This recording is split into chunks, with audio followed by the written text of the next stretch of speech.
If you're trying to shed a few pounds, reading food labels should be an option. But if the whole thing seems far too confusing, and there is help. Joining us now is Dr. McCaffrey with the McCaffrey Family Health Center. Good to see you. Good morning. So let's start first with calorie content. You really have to pay close attention and in some cases do a bit of math. Yeah, you really do. And food labels are very deceiving. The things that you think would be very simple and easy, it's like calories and sugars, and they can be a little misleading a lot of times. And not all foods are created equal, and that's where you get in trouble with calories. If the food has a lot of sugar in it, versus a lot of protein, okay, if they're both 200 calories, the protein one is more friendly to you. The sugar one's going to pack pounds on. Well, speaking of calories, I think the one that bugs me the most is the popcorn. Yeah. Because I can eat a whole bag of popcorn. I'm sure a lot of people can, but it's actually like 3.5 servings. So you have to take those calories and multiply them by You absolutely do. It's funny. Popcorn at least is very forgiving because it's high in fiber, and the fiber helps to block the amount of sugar that the body absorbs at one time. So when you look at popcorn and a serving of popcorn, a couple cups, and that's quite a bit of popcorn when you think about it. Now, when you look at sodas, those are different animals because they'll come in a 20-ounce bottle, and you think, oh, these are easy, I can grab one. Sure. But when you look at the side of it, the serving is 8 ounces. Yeah. So you're really getting 2.5 servings on there, and that fools people sometimes. Yeah, so I guess you shouldn't be drinking the whole thing at one time. So how about no preservatives? What exactly does that mean? And that's a tricky one too.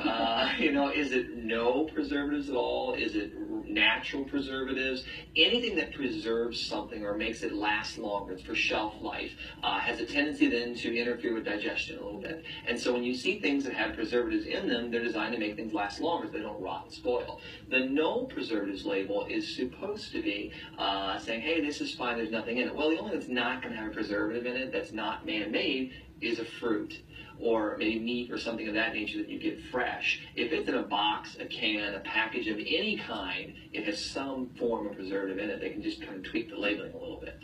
How about all natural? Is that really better for us? What exactly is all natural? And again, it's a marketing gimmick. So when you see all natural on something, there's nothing that says what is natural. The FDA doesn't really put out any kind of thing. The USDA doesn't have any real rules on what natural versus non-natural actually is. So they can put on there and say, oh, well, this is all natural, and it could be a Cheez-It or something of that nature. And you're like, wait a minute, I know that was baked in a tree, and so you look at that and think, if it's all natural, if you truly want all natural, you're going to have to pick it or grow it yourself. Otherwise, it's not going to be. It comes off the Cheez-It plant.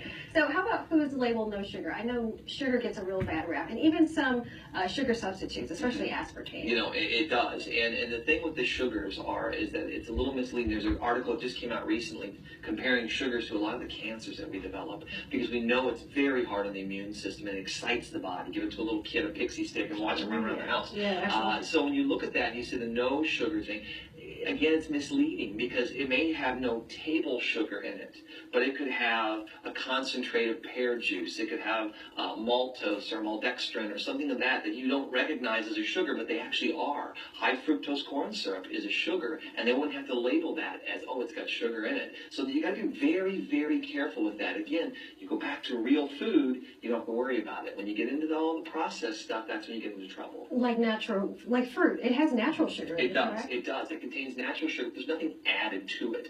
And even when you buy fruit over at the store, if you buy it real fruit, you're in good shape. If you buy it in a can, chances are really good that it's going to be in some kind of a syrup or something of that nature. And you'll see concentrate. That's a big one to look for. Okay. Pear concentrate, apple concentrate. That means they're basically taking a sugar from that fruit, concentrating it and adding it to this product to make it a little bit sweeter. So I guess bottom line, do your research, read those labels carefully, and in some cases do the math. Yeah, and if you're really, really concerned, go back and just say, okay, can I pick it or grow it?